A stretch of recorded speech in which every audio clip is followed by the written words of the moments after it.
आप सबके सामने पवनवा तो आइले बा। हाँ भाई। दहड़बे करी हो भैया। लेकिन भैया हो, मैं बोलता हूं कि रियल सुपरस्टार आप हैं, क्योंकि जीरो से हीरो आप बनाते हैं। वो चाहे पवन सिंह हो या चाहे दुनिया का कोई भी स्टार हो।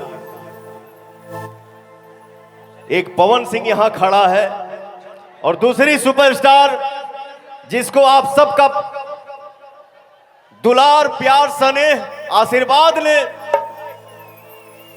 उस लड़की को सुपरस्टार बनाया, आप सबके सामने बैठी है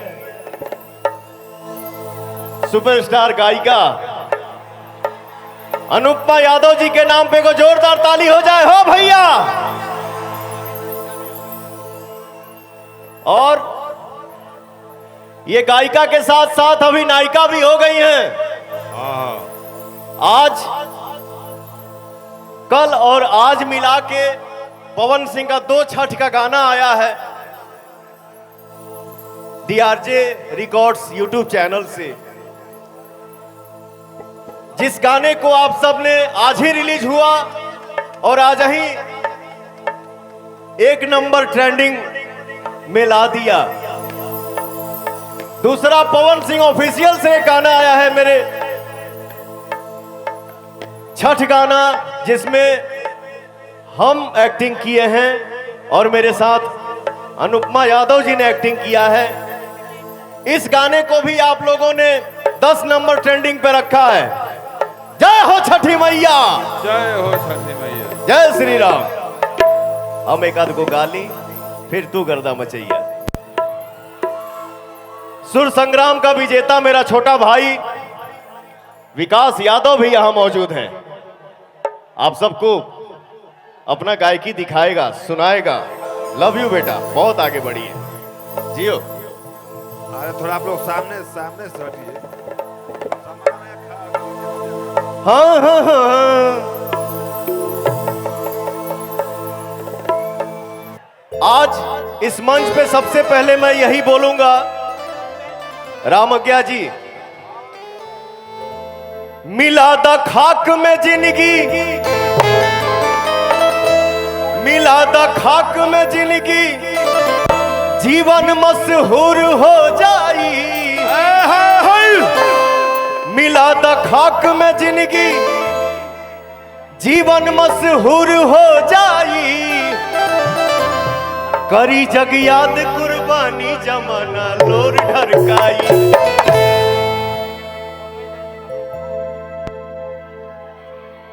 अच्छा, मैंने एक बात बताना भूल गया।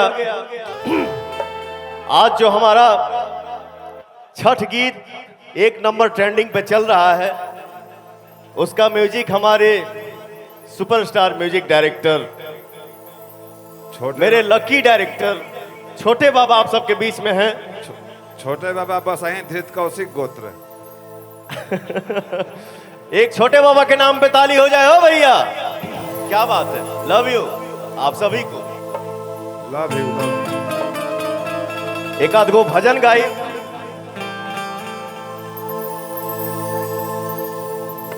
इसके बाद आप सभी का जो इच्छा होगा वही गाना होगा। बाबू हेलो हेलो,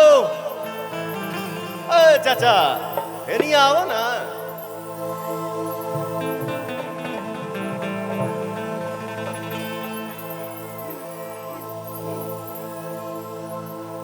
हरे गंगा जी नहाई बोए मैया, जलवा ले आई बो। गंगा जी नहाई बोए मैया, जलवा ले आई बो। अंगना लिपाई बोए मैया, काला साधा रही बो। अंगना लिपाई बोए मैया, काला साधा रही बो। गंगा जी नहाई बोए मैया, जलवा ले आईबो। गंगा जी नहाई बोए मैया, जलवा ले आईबो। गंगा जी नहाइबो ये मैया जलवा ले आइबो आंगन लिपाइबो ये मैया कलशा धरइबो आंगन लिपाइबो ये मैया कलशा धरइबो। क्या बात है।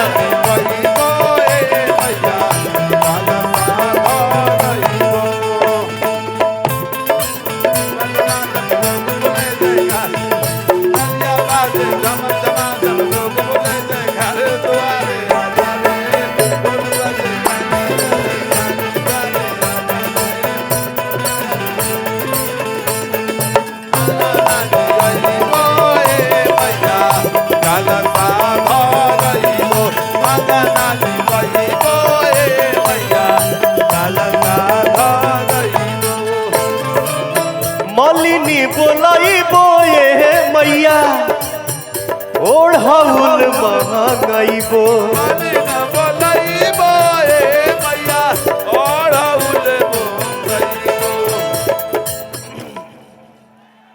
कितना अच्छा लागेला अपने समाज में खड़ा होके बात करे में, गावे में, गुनगुनाए में। जय हो भोजपुरी, जय हो जय हो।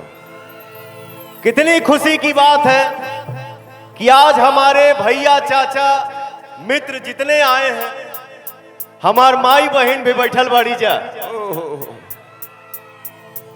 और पवनवा देवी गीत गावता।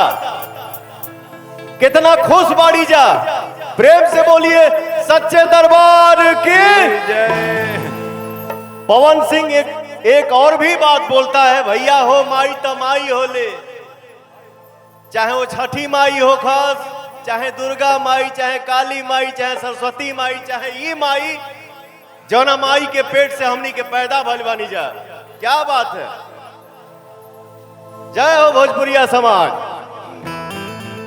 हरे मलिनी बोलाई बोए मैया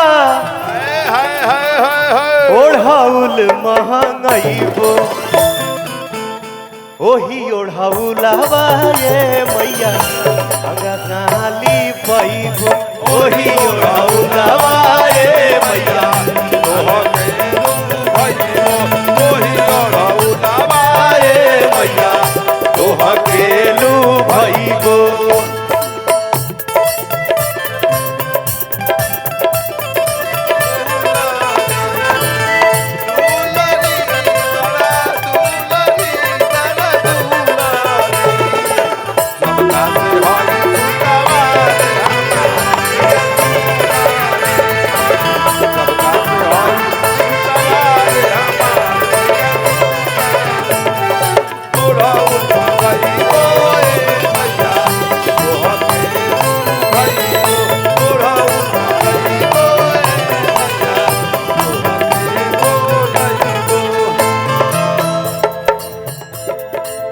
अहिरू बोलाइबो ये मैया दूध मांगबो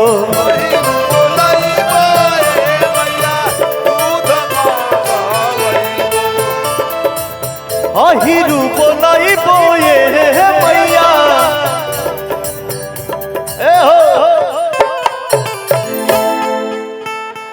अरे अहिरू बोलाइबो ये मैया दूधवा महंगाइबो। रुक रे अरे खीरावा बनाइबो ये मैया